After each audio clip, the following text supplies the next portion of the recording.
You see how the shape has changed? Yeah, it's changed again right here.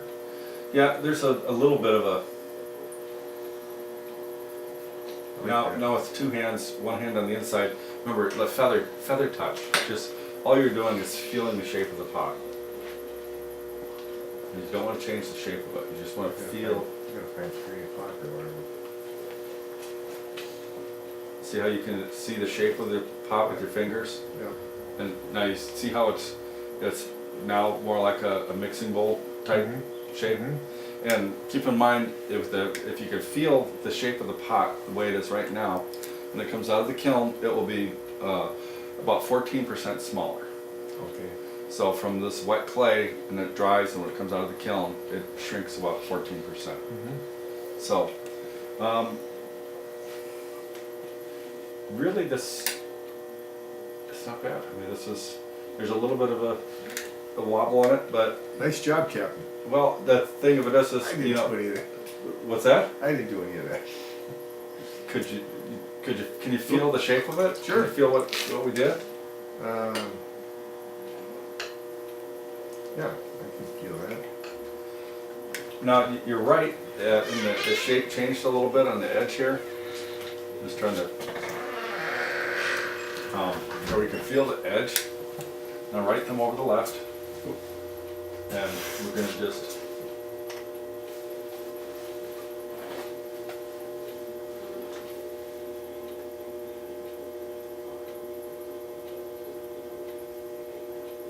You pull that up pretty slow, didn't you?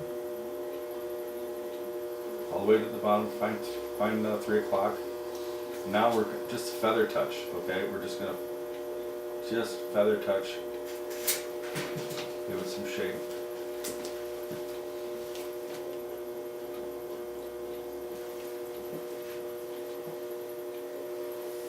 So really I was just trying to follow that shape and see if we needed to fix it at all. But I think that's So even with that, gonna be a nice bowl. even with I'll the put a feather, big, the feather touch, you're saying you can still make adjustments. yeah, Okay. yeah. Cause see how fragile that clay is Yeah. right now. I mean, because if that's at the very beginning. Remember I said you needed to be meek, strength and control, but gentle. So if you had an aggressive touch on this right now, it would be destroyed. Yeah. So now, what we want to do is clean off that a little bit at the bottom again. So I have this tool here. So that's see that? At this point?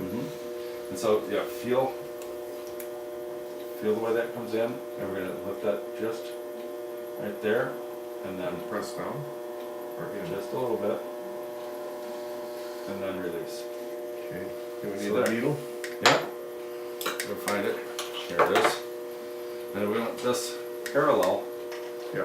to the surface, and then it's more flat, and then touch the needle tool to your left. I gotta feel Yep, it. though. yep, Where it is, okay. yep, Very good. yep. That's it. I kind of There you snagged go. all of it. Sorry, grab the clay. And there's a little bit more. Wonderful. That's it? Yep. Uh-oh. So there. So here's your extra. You can make a saucer out of that. I'll recycle this and put it back into the mix. Now, since I'll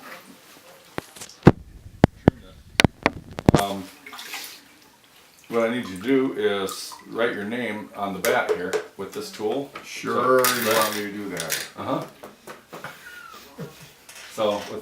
So On the back of what? on the back, on this wood right here, right in front of you on this flat part. Yeah? However whatever your mark is, however you write your name. How's that? Is that like an X? No, I'm kidding you. Well, that was a good X. It's more like a T. Whatever your mark is, and then that will. How's that?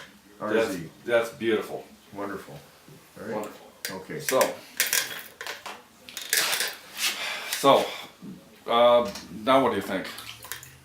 What was your expectation, I forgot to ask what you even thought your expectation was would be.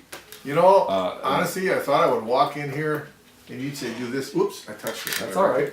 You know what? I'm going to keep that mark there Okay, because that's that's the blind mark. the blind mark. Okay. Blind man flailing arm mark.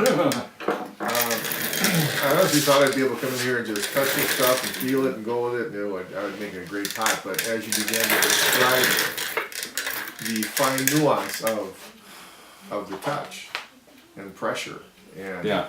you know, I think what you taught me was the nuance is everything in here. It's just not come in and squeeze it. Well, And make it my thought was that you'd have a really good fine motor sense, you know, that you'd be able to sense and that's what a couple of things I didn't even think about is you got to be able to see where the edge of the pot is, you know, and you didn't know because you can't see it, so you had to adjust your fingers so you could see or feel the edge, feel the shape of the pot while you're coming up, so it was interesting. The other thing that I didn't have a chance to do because you were showing me, which is what you do when students first start, is I would literally, probably if you were backed away just watching me, I would have to put my hand down here to find the bottom of the pot Yeah, and then know where that is in order to get my hand in it. yeah, Because I'd be afraid that if I just reached, I might wreck the top or something. But but I think if I was doing it all after I had a little bit more experience, Yeah. I'd have a feel for how high it was or how wide it was, and Now, what I would have people do next is to just take a ball of recycled clay and then just sit there and, you know, take your hands and bring it up into a cone and then push it back down into a hockey puck. And just sit there for about a half hour, cone, hockey puck, back and forth, till you can feel, you know, until you find, you know, with anybody, I mean, it really, really helps just to sit there to practice bringing the clay up into a cone and then down into a hockey puck until you can feel that balance and you feel what that clay does, you know, and to find out the best way for you to find out where the edge of the clay is and and then again, if you had 2 or 3 blind students in here at the same time, you'd be moving like a wild man because we can't see your hands on how you're telling us to hold our hands. If I could see it and hear it, you know, for the, you know, where I gotta place my knuckle or whatever on the top to do whatever, you know, I'm thinking I'd have to say, Captain, get over here. How do I hold my hands again and make the cone? How do I hold my hands again and make the hockey puck? So it just becomes, but once we figured it out. Yeah, well, yeah, you know, I mean, normally it literally takes people hours and hours and hours and hours and hours. Mm-hmm. There's usually what a lot of teachers do is they just like throw people into the deep end. You know, they say, well, figure it out. And so they sit there, you know, a lot of times in college, you know, they'll sit there for hours and hours but nobody's shown them what it's supposed to feel like. Mm-hmm. So that's what I was trying to do with you and with everybody else, is give you a muscle memory of what it's supposed to feel like. Yeah. So then there would be some way that, you know, you could adjust to be able to do it on your own. Mm-hmm. You know, like years ago I was doing a demonstration and this one guy who's retired, and I was saying, well, your hands are tools, and his arms were folded and he had a frown on his face, and he's like, what if your tools don't work? Well, years ago he had sliced off his first 2 right fingers, these 2 right here. Yeah. He sliced those off on a table saw. Yeah. And so he's like, I don't know why my wife brought me here, was on his face, you know. But instead of using these 2 fingers, we used that one. This was his pointer finger, and so that's what we did. And You made an adjustment.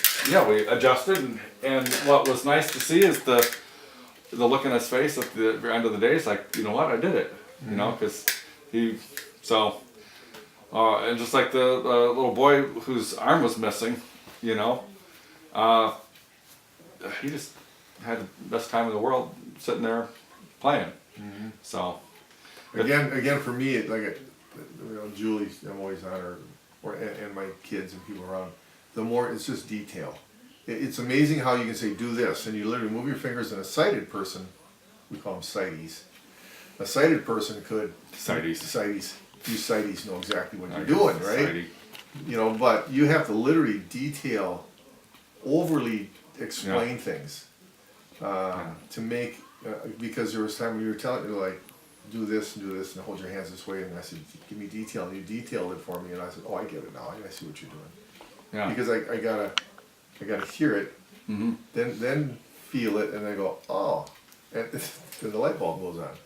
So, you know, for people with vision impairment, I think it's just ultra detail. I was almost taking offense at you calling me a sighty. I'm just kidding. Let me, how about if I pop another bat on here and throw a ball of clay and just play? Sure. And just. As long as you tell me how to make a cone. No, Well, what is it? yeah, I'll get you started. You don't even have to make a pot, but you'll just sit there and feel the clay and. What am I making? A cylinder? Just bring it up into a cone and a hockey puck. Just like what you were saying is find the detail. Yeah. You know, so. Julie, how did you do on yours? You did much better. You did much better? Yours, yeah, really. Am I doing poorly? No, you're doing really good. Oh.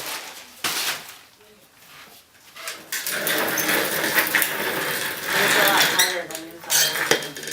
Yeah. How's your son at this game? Does he know how to throw a 3-pound? He's very creative, but he doesn't play in the clay. He doesn't play in the clay? No. Why is that? It's like Because I the do parents do something. I'm actually a painting contractor. Did that for 25 years. I'm still doing it a little bit. I just can't see the paint anymore. So now right here, there's. Well, we got. No, you don't need to. I'll adjust the speed. But there's the foot pedal. To stop it, you just press down. So we're gonna Stop it. I press down. just it's right next to your foot, but we don't need to stop it right now. Where? I feel it. Right there. So it's to your left. Thank you. So you just have to lift your foot up higher. There. So just in order to stop it. I'm gonna get it started. Oh, I see. I gotta lift my foot up. Yeah, and we'll just let it go. Oh, I see. Okay, I got you.